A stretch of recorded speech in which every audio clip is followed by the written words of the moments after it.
2015 to 2017 Harley-Davidson Sportster 1200 Custom.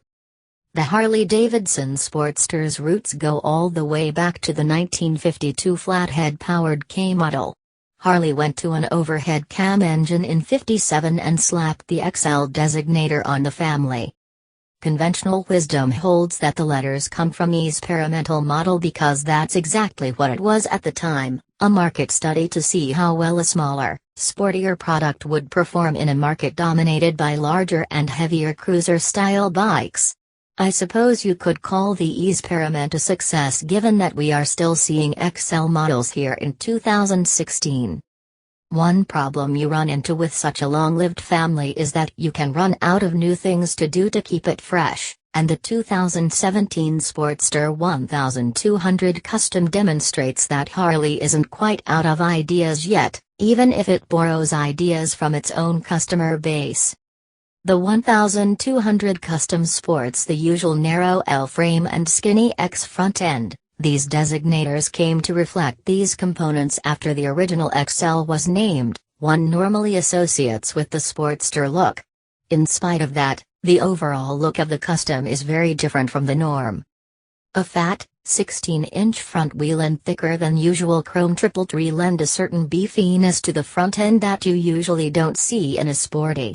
That Custom look continues as we move up to the chrome riser, wire cover with short rise handlebars and teardrop-shaped fuel tank. I think it's the shape of the fuel tank that changes the look the most. Dropping the classic peanut tank in favor of the teardrop lends the bike a big twin look not unlike the Superglide, which was also a factory custom bike built on changes customers have made to their own bikes. The rest of the package contains lots of chrome and polished aluminum cooling fins over black powder-coated jugs. Harley offers the usual vivid black base model with charcoal pearl or superior blue as the solid color options and mysterious red sunglow, velocity red sunglow, deep jade pearl, vivid black and my fave, amber whiskey, vivid black as the two-tone options for 2016. New for 2017, they included Corona yellow pearl and superior blue, billet silver as color choices. Buyers also get a choice of wheels with cast and chromed 5-spoke rims, contrast cut 5 spokes, bright steel-laced or blackout steel-laced wheels that offer further customization right off the floor, and really set the tone for the rest of the look. For folks that need to put their rides into winter storage, you'll be glad to hear that Harley added the battery tender harness as standard equipment for 2017. As one of the XL models, the 1200 Custom rolls on Harley's skinniest frames and front ends. The double cradle frame is made from mild tubular steel, and it supports and protects the bottom of the engine, transmission unit. It's not a fancy frame, just simple and pragmatic like the Sportster line itself. Part of the Custom look is owed to the steering head angle that kicks the forks all the way out to 30 degrees for a 59.8-inch wheelbase and 4.2 inches of trail.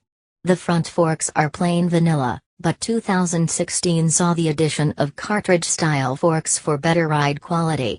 One can hope this is a prelude to adjustable front forks, but no such luck yet. External, coil-over emulsion shocks, also new from 2016, float the rear with variable preload as the only adjustment.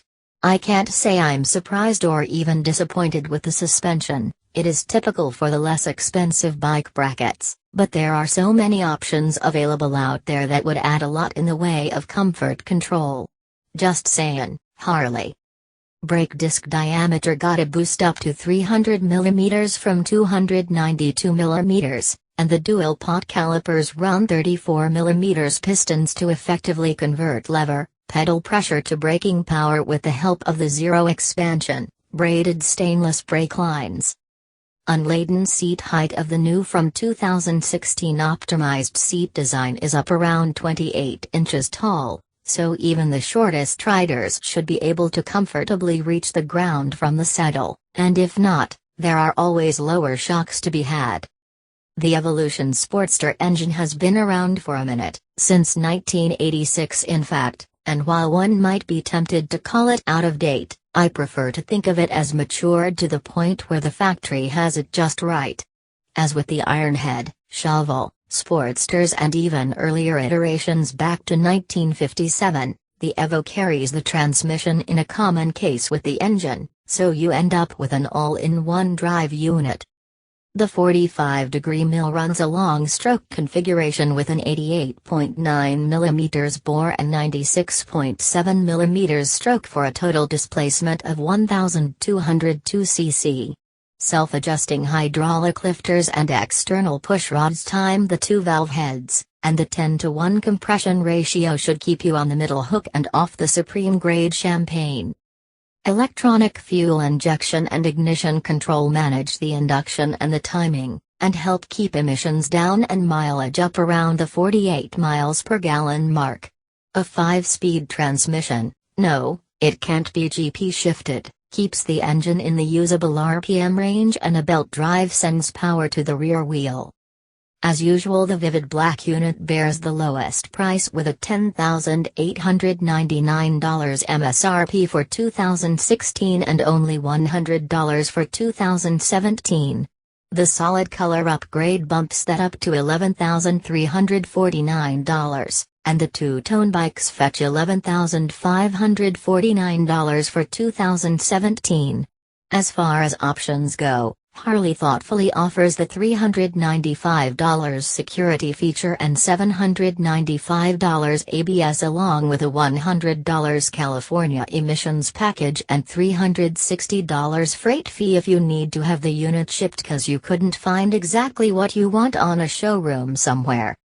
Sportster-like rides are popping up here and there as standard or classic offerings from various companies, but none have quite the extensive pedigree enjoyed by the motor company save one, Indian Motorcycles.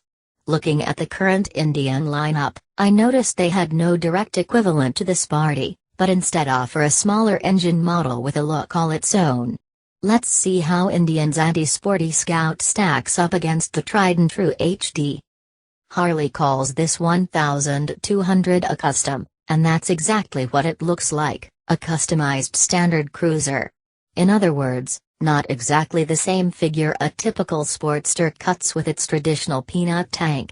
The Scout carries a curious blend of progression and nostalgia that doesn't exactly scream custom, but does manage to exude an Indianishness that is difficult to ignore. The Sporty runs altogether traditional suspension components, but the Scout lays the rear shocks over at about 60 degrees to sort of mimic the lines of a rigid frame. Sort of like the Softail, but not. Indian shows a progressive bent when it comes to the mill. The 1130cc plant comes with liquid cooling rather than the old-fashioned air cooling Harley still uses for all its engines. Fuel injection and electronic engine management is consistent across the board, but neither offers anything in the way of rider modes, traction control or any of that sort of thing. I'm not saying that is good or bad, just that it is. Power numbers from the two are fairly close, and show the typical gruntiness inherent in V-twin designs.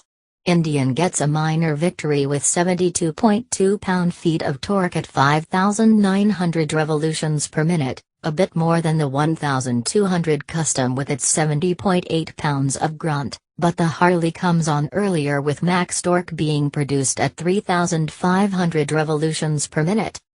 As usual, Harley offers a range of prices that are dependent upon your choice of color.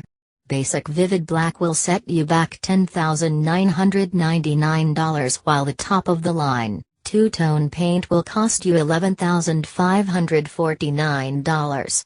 Indian does it a little different.